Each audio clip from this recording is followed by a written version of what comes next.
बिस्मिल्लाहिर्रहमानिर्रहीम। अस्सलाम वालेकुम स्टूडेंट्स। हम डिस्कस कर रहे थे chapter number 1 fundamentals of chemistry. आज हमारा टॉपिक है केमिकल स्पीशीज, जिसमें आज हम डिस्कस करेंगे फ्री रेडिकल्स को। अब फ्री रेडिकल्स क्या होते हैं स्टूडेंट्स, स्टार्ट करते हैं। स्टूडेंट्स, अब हम डिस्कस करेंगे फ्री रेडिकल्स को कि फ्री रेडिकल्स हमारे पास क्या होते हैं। रेडिकल्स को मैं अपनी प्रीवियस वीडियो में डिस्कस कर चुकी हूँ कि रेडिकल्स जो होते हैं एटम होता है या फिर ग्रुप ऑफ एटम्स होते हैं जिसके ऊपर हमारे पास चार्ज आ जाता है। अब फ्री रेडिकल्स क्या होते हैं, ये किस तरह से बनते हैं, देखते हैं सबसे पहले फ्री रेडिकल्स की डेफिनेशन को।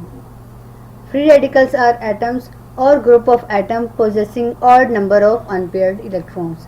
स्टूडेंट्स, फ्री रेडिकल्स जो हमारे पास होते हैं वो एटम होता है या कोई एटम्स का ग्रुप होता है कि यानी मॉलिक्यूल कह लें, उसके ऊपर क्या होता है, उसके ऊपर चार्ज आता है कि और वो होता किस तरह से है, वो ऑड नंबर होता है। ऑड नंबर मतलब इवन नंबर में वो नहीं होगा, वो चार्ज आपके पास ऑड नंबर होगा और उसके पास अनपेयर्ड इलेक्ट्रॉन होंगे, मतलब सिंगल इलेक्ट्रॉन होगा, पेयर ऑफ इलेक्ट्रॉन्स नहीं होंगे, तो वो हमारे पास बन जाएगा फ्री रेडिकल। नेक्स्ट देखते हैं स्टूडेंट्स कि वो किस तरह से बनते हैं। अब देखें, they are formed by homolytic breakage of bond between atoms by absorbing heat and light energy.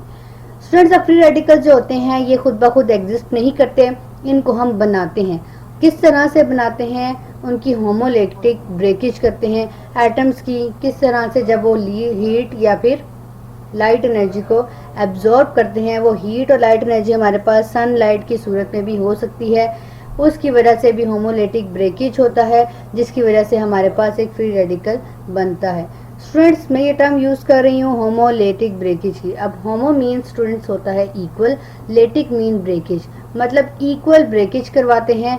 वो इक्वल ब्रेकेज किस तरह से होता है स्टूडेंट्स, वो देखते हैं। स्टूडेंट्स, आपको नजर आ रहा होगा ये CH4 मतलब कार्बन और हाइड्रोजन। कार्बन के वैलेंस शेल में इलेक्ट्रॉन्स होते हैं 4, जो कि रेड कलर के डॉट से आपको शो हो रहे हैं, और क्रॉस में आपको शो हो रहा है कि हाइड्रोजन के ये इलेक्ट्रॉन्स हैं। इस तरह से ये शेयरिंग करके स्टूडेंट्स हाइड्रोजन का ये डुप्लेट कंप्लीट हो रहा है इस तरह से, और कार्बन का जो है इस तरह से ऑक्टेट कंप्लीट हो रहा है। किस तरह से 1 2 3 एंड 4 5 6 7 एंड 8, मतलब 8 इलेक्ट्रॉन्स पूरे। तो इसका इस तरह से हो गया हमारे पास ऑक्टेट कंप्लीट और हाइड्रोजन का डुप्लेट कंप्लीट। अब ये एक स्टेबल मॉलिक्यूल है हमारे पास या स्टेबल कंपाउंड है हमारे पास स्टूडेंट्स। अब इसको फ्री रेडिकल में किस तरह से कन्वर्ट किया जाता है स्टूडेंट्स, देखते हैं। सबसे पहले इसके ऊपर हम एक हाई एनर्जी की लाइट या फिर हीट जो होती हैं, हीट वेव्स या लाइट वेव्स जो होती हैं, हम फॉल करवाते हैं, जिसके नतीजे में क्या होता है स्टूडेंट्स, ये जो हाइड्रोजन जो है ये अपना इलेक्ट्रॉन लेकर निकल जाता है और कार्बन का इलेक्ट्रॉन इधर वापस छोड़ जाता है। तो ये किस तरह से बन जाता है देखते हैं स्टूडेंट्स। ये कुछ इस तरह की फॉर्म में हमारे पास आ जाता है। जिस तरह आपको मैंने बताया कि हाइड्रोजन जब अपना इलेक्ट्रॉन क्रॉस इलेक्ट्रॉन से ये शो हो रहा है, जब ये लेकर निकल जाएगा तो कार्बन के पास 1 इलेक्ट्रॉन रह जाएगा, means odd number of electron, और ये पेयर ऑफ इलेक्ट्रॉन अब नहीं रहा, ये सिंगल इलेक्ट्रॉन रह गया है इसके पास। इस तरह से ये इक्वल ब्रेकेज होती है, मतलब इक्वल हाइड्रोजन ये नहीं होता कि 2 इलेक्ट्रॉन लेके निकल जाए या अपना 1 इलेक्ट्रॉन भी इधर छोड़ जाए, ये अनइक्वल हो जाती ब्रेकेज। अब इक्वल ब्रेकेज किस तरह से है, ये इक्वली ब्रेक होता है कि हाइड्रोजन का एटम जो इलेक्ट्रॉन है वो अपने साथ ले जाता है और कार्बन का इलेक्ट्रॉन जो है वो इधर ही छोड़ जाता है। इस तरह इक्वली इनकी ब्रेकेज हो जाती है और हमारे पास जो होता है फ्री रेडिकल बन जाता है, जो कि अब हमारे पास इधर गिवन है, जिसको हम कहते हैं मिथाइल रेडिकल। एक और एग्जांपल देखते हैं स्टूडेंट्स। जी स्टूडेंट्स, तो ये हमारे पास Cl2 है, क्लोरीन का जो मॉलिक्यूल है ये, तो इसमें होता है हमारे पास स्टूडेंट्स क्लोरीन के 2 एटम्स हैं। अब क्लोरीन का एटॉमिक नंबर होता है स्टूडेंट 17। इसके वैलेंस शेल में हमारे पास आ जाते हैं 7 इलेक्ट्रॉन्स। अब ये जो क्लोरीन है ये जो है इसके इलेक्ट्रॉन्स आपको डॉट से शो हो रहे हैं। इसके पास जब 7 इलेक्ट्रॉन्स हैं तो इसको 1 इलेक्ट्रॉन रिक्वायर है क्या करने के लिए, ऑक्टेट कंप्लीट करने के लिए। तो ये दूसरा जो क्लोरीन है इसको भी रिक्वायर है 1 इलेक्ट्रॉन, तो ये दोनों आपस में बॉन्डिंग कर लेते हैं, शेयरिंग करके इनका इस तरह से ऑक्टेट कंप्लीट हो जाता है। तो ये हमारे पास Cl2 है।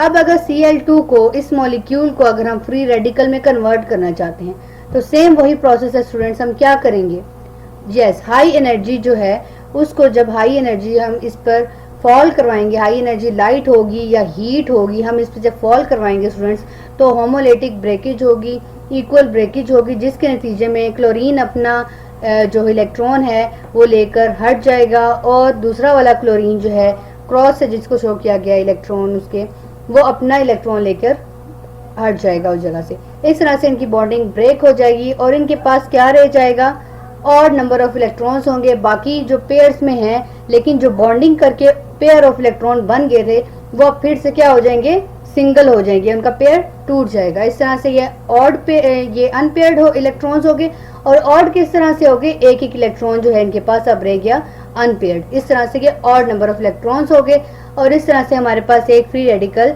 जो होता है वो आ जाता है। अब इसकी इक्वेशन देखते हैं। ये देखें स्टूडेंट्स, यूवी जो रेज हैं ये स्टूडेंट्स ये सनलाइट की रेज हैं, सनलाइट से निकलती हैं यूवी रेज, बहुत हाई रेज होती हैं, हाई एनर्जी रेज होती हैं। अब ये जब क्लोरीन पर के मॉलिक्यूल जो है उस पर जब फॉल करवाती हैं स्टूडेंट, तो देखें ये जो दो इलेक्ट्रॉन, एक क्लोरीन का और दूसरे क्लोरीन का, जिसने बॉन्डिंग करके स्टेबल हो गए थे, अब ये जब हाई एनर्जी रेज जो हैं जब इनके ऊपर फॉल होती हैं स्टूडेंट्स, तो अब नेक्स्ट में आपको दिखाया जा रहा है, ये देखें स्टूडेंट्स कि इसने अपना इलेक्ट्रॉन ले लिया और उसने अपना इलेक्ट्रॉन ले लिया और ये अलग हो गए। ये देखें स्टूडेंट्स, बाकी तो इलेक्ट्रॉन्स पेयर में मौजूद हैं, इस वाले में भी पेयर्ड हैं इलेक्ट्रॉन्स, लेकिन यहाँ पर सिर्फ एक एक इलेक्ट्रॉन है जो कि अनपेयर्ड इलेक्ट्रॉन हो गया। और ये अनपेयर्ड इलेक्ट्रॉन स्टूडेंट्स हमारे पास क्या है, ऑड नंबर में है, इवन नंबर में नहीं है। तो इस तरह से स्टूडेंट्स जो हमारे पास फ्री रेडिकल बन जाता है, ये होती है, इस तरह से हम उसकी फॉर्मेशन जो है फ्री रेडिकल्स की करवाते हैं। अब नेक्स्ट हम देखते हैं स्टूडेंट्स, जी स्टूडेंट्स अब हम डिस्कस करेंगे कि फ्री रेडिकल्स को हम किस तरह से रिप्रेजेंट करते हैं, क्या उसकी रिप्रेजेंटेशन होती है, हमें किस तरह से पता चलता है कि ये फ्री रेडिकल है हमारे पास या आयन है, क्या है। तो सबसे पहले हम देखते हैं student, it is represented by putting a dot on a symbol of the atom. Student जो एटम का सिंबल होता है, जिसने लूज किया होता है इलेक्ट्रॉन को, ऑड नंबर ऑफ इलेक्ट्रॉन होते हैं उसके पास, तो उसके ऊपर वो वाला जो एटम है उसकी जो एटम का सिंबल होता है हमारे पास स्टूडेंट, उसके ऊपर हम एक डॉट पुट कर देते हैं, जिससे हमें पता चल जाता है कि ये हमारे पास फ्री रेडिकल है। स्टूडेंट्स अब नेक्स्ट देखते हैं रिएक्टिविटी को, कि फ्री रेडिकल्स की कितनी रिएक्टिविटी है, कितनी उनमें रिएक्ट करने की कैपेसिटी होती है। तो students they are more reactive as compare to ions because they want to complete their octet to attain stability. Students ये जो फ्री रेडिकल्स हमारे पास होते हैं ये मोर रिएक्टिव होते हैं, ज्यादा रिएक्टिव होते हैं as compare to ions. Student ions तो गेन और लूज करके बनते हैं जो कि उनको स्टेबिलिटी अटेन करने के लिए, लेकिन जो फ्री रेडिकल हमारे पास होता है ये ऑलरेडी हमारे पास स्टेबल होता है, जिसको हम अनस्टेबल खुद करवाते हैं। तो ये एज कंपेयर टू आयंस ज्यादा रिएक्टिव होता है, ये ज्यादा जल्दी चाहता है कि ये अपनी स्टेबिलिटी जो इसने लूज कर दी थी वो दोबारा से अटेन करे। तो इसलिए हमारे पास जो फ्री रेडिकल्स होते हैं वो ज्यादा रिएक्टिव होते हैं। फॉर एग्जाम्पल अभी क्लोरीन को हमने डिस्कस किया, जैसे क्लोरीन को जब हमने उसको बॉन्ड को ब्रेक किया था तो हमारे पास हमारे पास फ्री रेडिकल्स बन गए थे। तो ये फ्री रेडिकल्स दोबारा से ज्वाइन करते हैं कि वो दोबारा से स्टेबल हो जाएं और दोबारा से एक मॉलिक्यूलर फॉर्म बना दें। तो इस तरह से इनकी रिएक्टिविटी ज्यादा होती है क्योंकि वो स्टेबल फॉर्म से अनस्टेबल फॉर्म में आते हैं, तो वो फिर से जल्दी करते हैं कि वो अपनी स्टेबिलिटी जो उन्होंने लूज की है वो दोबारा से गेन कर लें। जी स्टूडेंट्स आज का जो हमारा टॉपिक था वो फ्री रेडिकल था। आई होप सो कि आपको समझ आ गई होगी। आपसे मुलाकात होती है अपने नेक्स्ट लेक्चर में, तब तक के लिए अल्लाह हाफिज।